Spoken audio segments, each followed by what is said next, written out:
By June of 2026, satellite intelligence revealed a significant expansion of North Korean naval infrastructure. Shipyard upgrades in Cheongjin and Nampo were finalized to house a new class of destroyers, while a strategic bridge connecting to Russia neared completion, streamlining the flow of military hardware. The United States responded with an aggressive bureaucratic pivot. The Department of Defense was reorganized as the Department of War, and the regional command structure in the Pacific was renamed PACOM, returning the military to its wartime nomenclature.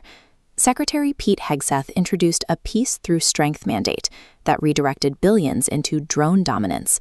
The initiative shifted the industrial base toward the production of low-cost attack drones and autonomous battle management systems designed to operate without human intervention. These structural changes suggest a military ready for 21st century speed.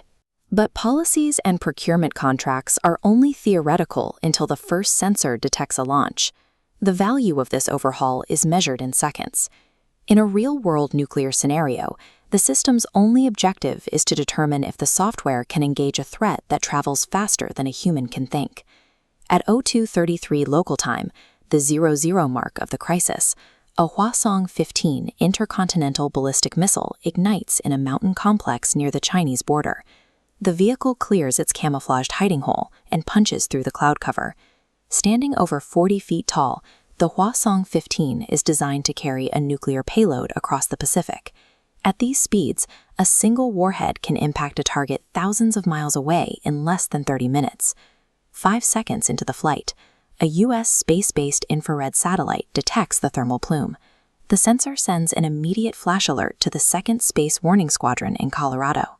At this stage of the launch, the sheer physics of the engagement have already surpassed human reaction times. The window for a manual response is effectively closed. To bridge the gap, the War Department activated a new AI agent network. Because no human operator can cross-reference global sensor data fast enough to track a target moving 4 miles per second, the decision-making process is offloaded to an algorithm. This chart displays the live thermal curve. Within milliseconds, the AI matches this signature against archived test launches, identifying Delincoln as a Hwasong-15. Within 15 seconds, the agent network pushes autonomous alerts to PACOM and every geographic command in the region. At the 90-second mark, THAAD batteries in Guam and Hawaii receive the data. Their radars begin sweeping the upper atmosphere, slaving their interceptors to the coordinates provided by the satellite network.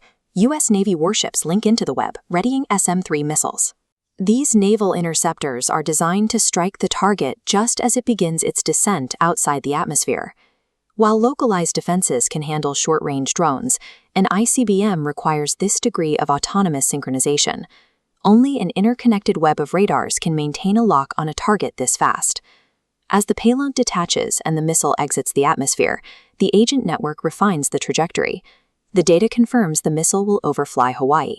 The calculated impact zone is now narrowed to the American West Coast. 3 minutes and 15 seconds into the crisis, the President authorizes the use of ground-based interceptors from his airborne command post. Between the 3 and 5 minute marks, the U.S. nuclear triad is placed on global alert. Submarines and bombers are prepared for retaliation while the missile is still in space. The Commander-in-Chief is now authorizing a defensive launch based entirely on the data fidelity of a machine. At this, interceptors are fed live targeting data. They launch to meet the North Korean warhead in the vacuum of space. The physics are absolute. The interceptor must collide with a weapon traveling at over 15,000 miles per hour. There is no margin for error and no time for manual adjustment. Freeze the clock. We are seconds from impact. Whether this specific intercept hits its target is a question of engineering. But the strategic question of 2026 has already been answered. The reorganization of the Department of War reflects a shift in the nature of conflict itself. In a world where weapons cross oceans in minutes, the window for human deliberation has vanished. The future of survival now relies on the algorithms that watch the sky while we sleep.